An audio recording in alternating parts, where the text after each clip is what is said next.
Hawking is regarded as one of the most notable theoretical physicists of our time, sometimes considered the best since Einstein. His scientific contributions over the last 40 years have been extremely important to the fields of cosmology and physics. His discoveries have changed the way that we see and understand the universe. He has challenged and explored the big questions, such as, did the universe have a beginning, and how did it begin? With his natural-born brilliance, Hawking has answered both of these debatable questions, and has discovered many of the properties and laws of black holes. But behind the immense discoveries and leadership in cosmology and physics is an incredible, untold story. Hawking was diagnosed with a crippling disease and given only 2 to 3 years to live before he even received his PhD. But throughout all of his personal struggles, Hawking has defied the odds.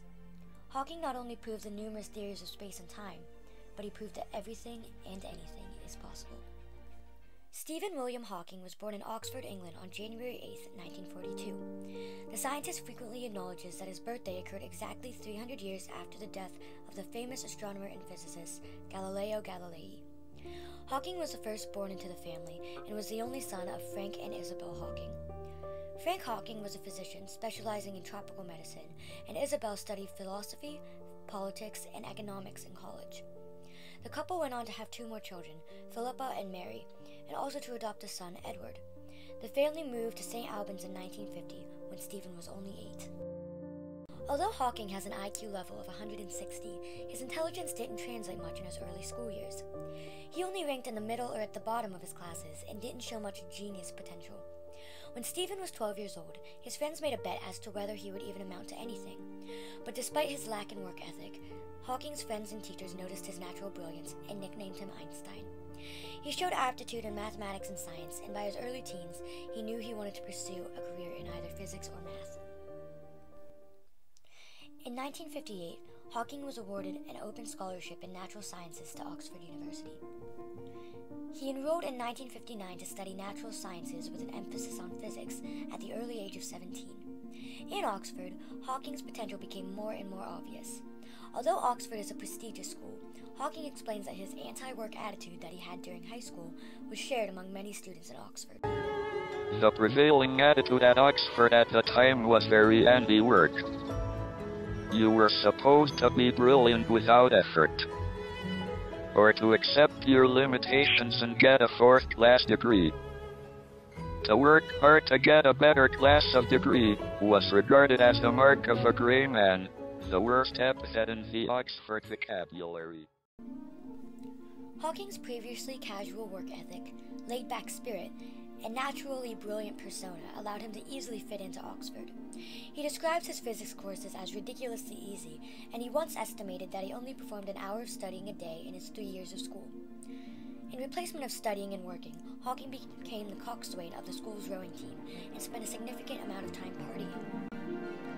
Despite his lack of work, his brilliance once again shined through, and in 1962, Hawking received a first-class honors degree. He attended Cambridge University to pursue a PhD in cosmology.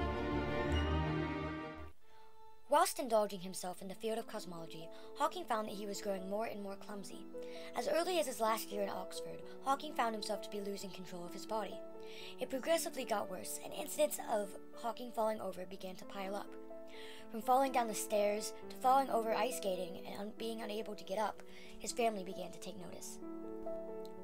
When Hawking came home for Christmas after his first term at Cambridge, his physical struggles became too obvious to conceal from his parents, and the family decided to take him to a family doctor. That doctor recommended him to a specialist, where he'd have a variety of tests done. At the age of 21, Stephen Hawking was diagnosed with a rare disease called amyotrophic lateral sclerosis, or ALS. It is known in Britain as a motor neuron disease, and in America as Lou Gehrig's disease. It causes the gradual disintegration of nerve cells in the brain and spinal cord.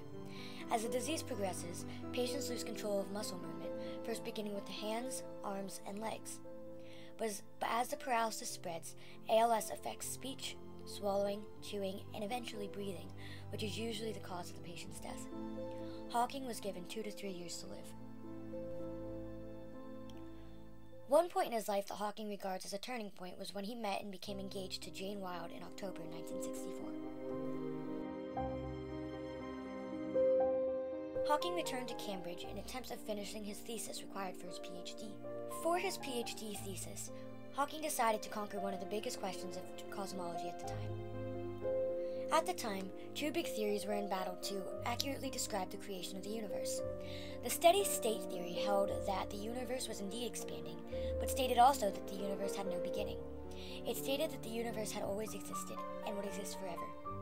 But a different theory, the Big Bang theory, held that the universe began with a large explosion.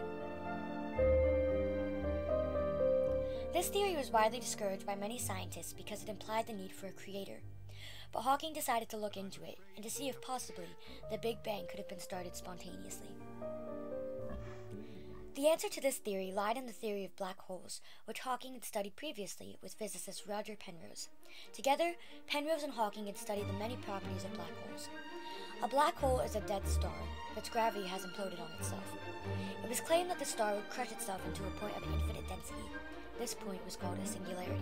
Hawking worked to see if he could apply the theory of a singularity to the entire universe. I imagined going backwards to the beginning, and worked out that right at the start, the universe would have been a singularity too.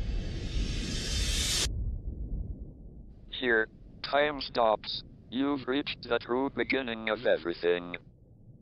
It spontaneously created itself in the Big Bang. Stephen Hawking completed his PhD in 1966. After receiving his PhD, Stephen and Jane decided to start a family. They had their first child, Robert, in 1967. A daughter, Lucy, was born in 1970, and another son, Timothy, was born in 1979. In 1974, Hawking introduced another large contribution to the world of cosmology, having to do again with black holes.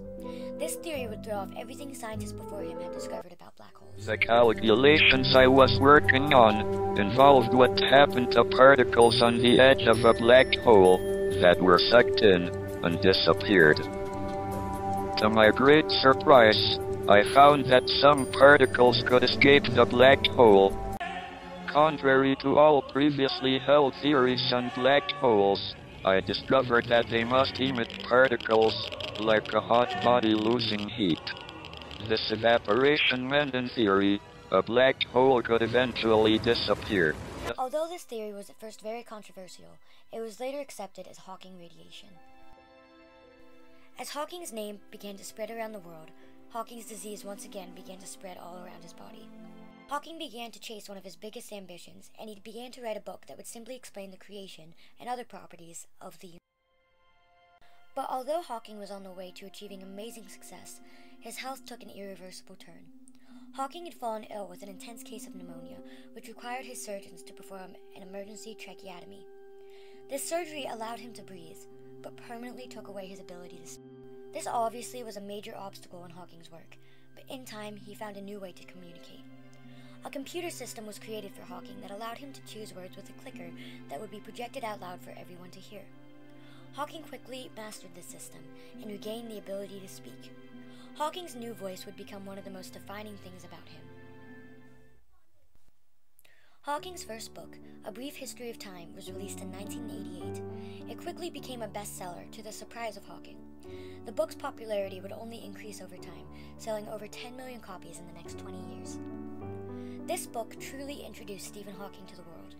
Hawking would go on to release 13 more books and have 6 films and series produced about him and his work.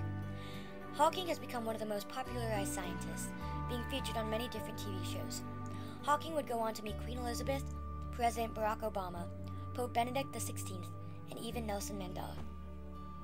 Stephen Hawking has served an inspiration to not only physicists around the world, but also to the disabled. He spoke at the opening ceremony of the 2012 Paralympics. Stephen Hawking is now 73 years old and was estimated to only live 2 to 3 years past the age of 21. Living with the threat of death hanging over him for over 50 years, Hawking has discovered groundbreaking theories and answered some of the world's most important questions.